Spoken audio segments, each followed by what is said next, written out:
Yo, what is good, YouTube? Welcome back to another JC2K video. In today's video, we're going to be building the best team possible right now in NBA 2K25 MyTEAM. Just my opinion on what the best team in the game is. Very simple, very easy concept here. Before we hop into the video, though, if you haven't already, make sure you hit that subscribe button. Help me push towards the 40,000 subscriber mark on the channel. I upload every single day. Multiple videos a day. Would really appreciate it if y'all do subscribe. And without further ado, let's hop right into it.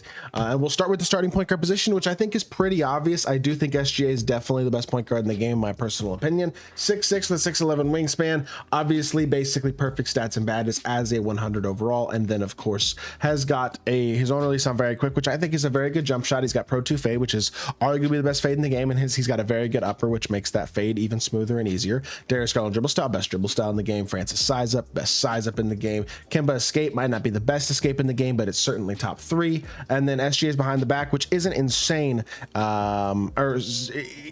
isn't like ideal, right? Like that'd be the biggest criticism probably of the card, be that his behind the back isn't unbelievably top tier, but overall he's a really great card. He doesn't do anything really badly at the point guard position. I think he's pretty easily the best PG in my team. At the shooting guard position, also a no-brainer, Kevin Durant. Like, duh, why would Kevin Durant not be the best shooting guard in the game? It's not even close, honestly. 6'10" with a 7'5" wingspan. So first and foremost, he's like one of the biggest shooting guards in the game at 6'10" with that type of wingspan.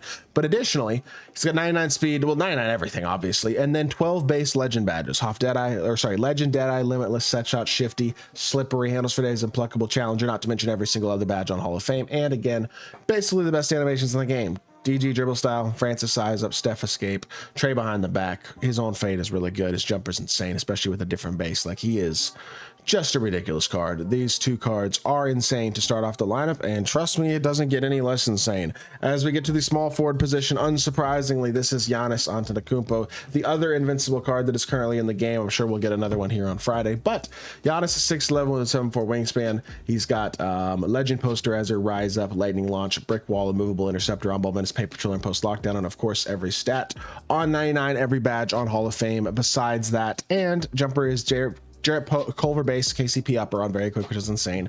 Pro 2 fade, and again, basically perfect sigs. I mean, the card is cracked out of his mind.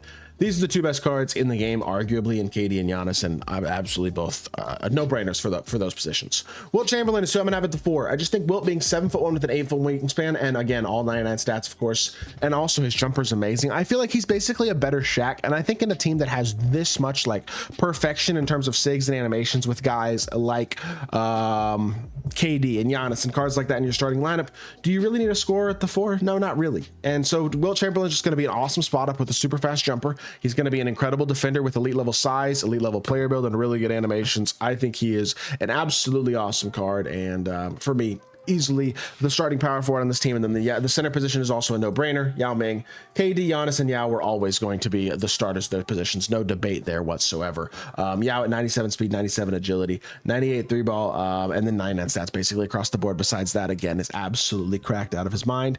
A 7'6" dude with basically 99 speed and a great jump shot is just kind of very impossible to stop. In all honesty, there isn't another center in the game that's really even all that close to the level of Yao Ming right now. He is the best big in the game, and it's not close, to be honest. He's just way better than all the other centers right now. And so this is the starting lineup, and I don't really think there's much argument on this starting lineup overall. The one that I think is most debatable would be Wilt, because there are a couple of other really good power forwards, but this is my opinion, is that Wilt is the best for this type of lineup especially.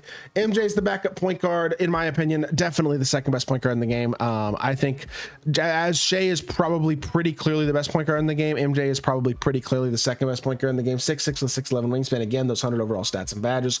Jumper is awesome, fade is really good. DG dribble style, Kemba escape gives him go-to movement. He is, again, not quite as good as Shea in my opinion. Shea's size up's a little better. Shea probably has a slightly better fade and all that, but like there's just not a big difference between those cards. Shea is the best, MJ is the second best. This is your point guard duo. Shooting guard, another one that's pretty darn easy. Who else but Tracy McGrady would be the shooting guard off the bench here. I just don't think the other 100 overall shooting guards like a Kawhi or a Carmelo or Vince are on that same level. The dark matter shooting guards, I mean, Kawhi's the only truly incredibly elite dark matter shooting guard. I do think this again is a pretty easy no-brainer of a choice here. 6'8" with a 7'2" wingspan. He's got elite level size, incredible stats and badges. His jumper is his same base but with Oscar upper, which makes it much quicker. Darius Garland dribble style, Francis size of Kemba escape. The only flaw flaws are not an incredible behind the back, and Steph fade is not as good as some of the other fades that cards have, but he's still absolutely cracked, still very, very clearly the second best shooting guard in the game right now. Backup small forward. This is a tough position because there are a lot of guys you could argue. You could make an argument for a Chris Webber. You could make an argument for a Blake Griffin. You could make an argument for a Michael Beasley or a Giannis Antetokounmpo. The guy that I am making the argument for is actually Andre Kirilenko. Maybe not the second best pure small forward in the game, but for what I need, which is a elite level spot up with a great jump shot and elite level defense, Andre Kirilenko is perfect. He's an incredible, dominant, versatile defensive card with every single defensive HOF. I don't really count box base as a defensive HOF because that's a rebounding HOF, and still I don't really need it on him anyway.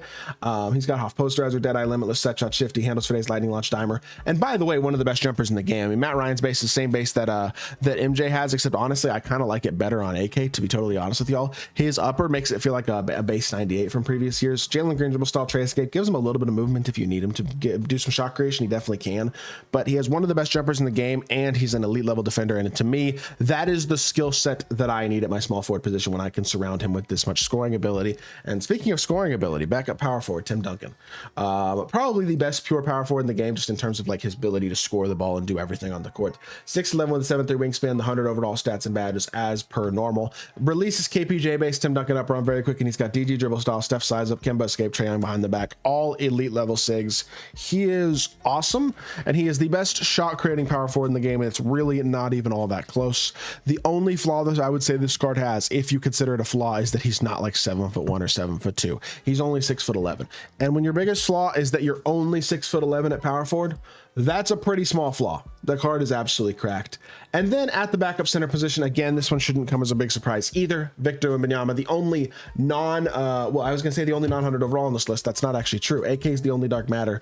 Wemby is the only Galaxy Opal. But 7'4" with a jumper that's basically uncontestable and a 7'8" wingspan. Look, I get he doesn't have all 99 stats like everybody else here, but at 7'4", 85 speed will get the job done. He's an incredible interior defender, and his jumper is so good, which combined with just being an elite level shooter in general in terms of stats and badges makes him unbelievable. He is the best center in the game that is not named Yao Ming, obviously, who's pretty much untenable for everyone. There was a period of time where I thought Zach Edey was probably better than Wemby.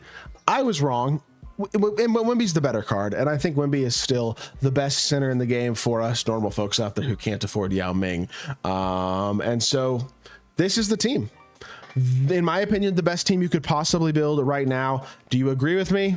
I think that's up to y'all, to be totally honest. I think there's opinion that can be had for sure on this, because there are so many top tier cards, guys who I left off this list as well, who are absolutely incredible cards. But in my personal opinion right now, today, this is the best team that you can build in my team. So with that being said, that is going to do it for today's video. I hope y'all did enjoy. If you did, make sure you hit that like button, leave a comment, and subscribe. I'll be back with more 2K content very, very soon. I appreciate y'all. Peace.